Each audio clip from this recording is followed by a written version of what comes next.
So, the bank rejected RTO mandates. RTO is return to office.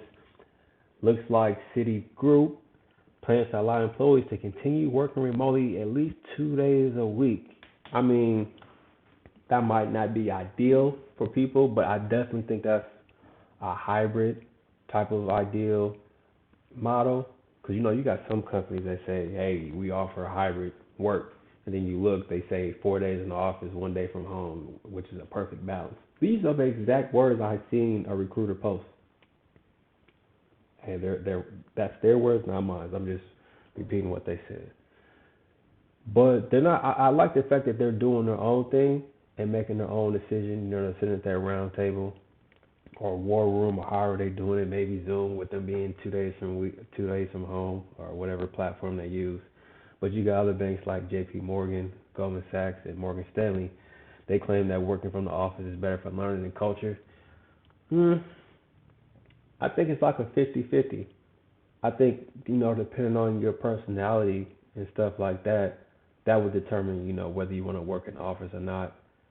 I don't know if this is coming from upper management because obviously, decision making comes from the top down, right? Even though money is made from the bottom up, it starts from the bottom, it goes up, but decision starts from the bottom and comes down, right? So it's kind of like the opposite effect. But man, what are you guys' thoughts? If somebody's looking for something that's hybrid, you might want to check out Citigroup. They're allowing their employees to work at least 2 days from home or 2 days a week remote. Obviously you don't got to be at home. You can be other places. But I'd rather do 2 weeks. Not 2 weeks. I'd rather do 2 days a week than to have none. So shout out to Jane Fraser, who was the CEO who reportedly endorsed the hybrid work on a call last month with top directors. Shout out to Jane.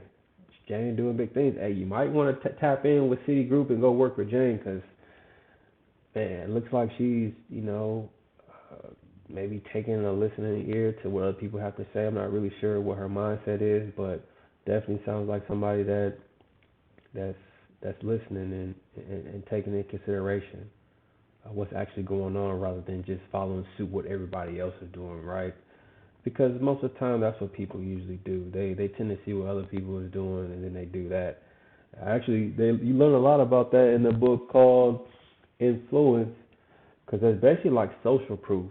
You basically see, well, what are other companies doing, and you see what they do and you try to mimic what they're doing, because maybe you don't really know what decision you should make or what route you should go. So you may look to others for resources, and that's okay. But at the same time, you making decisions for how your employees best work. I mean, have you talked to them? Because really, I think a lot of times we tend to try to make decisions. What is best for the company? Is it best for you or is it best for the company? Because from people I've spoke to, they said that productivity was through the roof when people were working from home. I know personally I had less distractions. You got people coming around, they're loud, they're talking, they're laughing, they're interrupting you, asking you stuff. Obviously there's a team camaraderie that comes around with being in person. And pointing back to what they said is better for learning and culture. Yeah, possibly.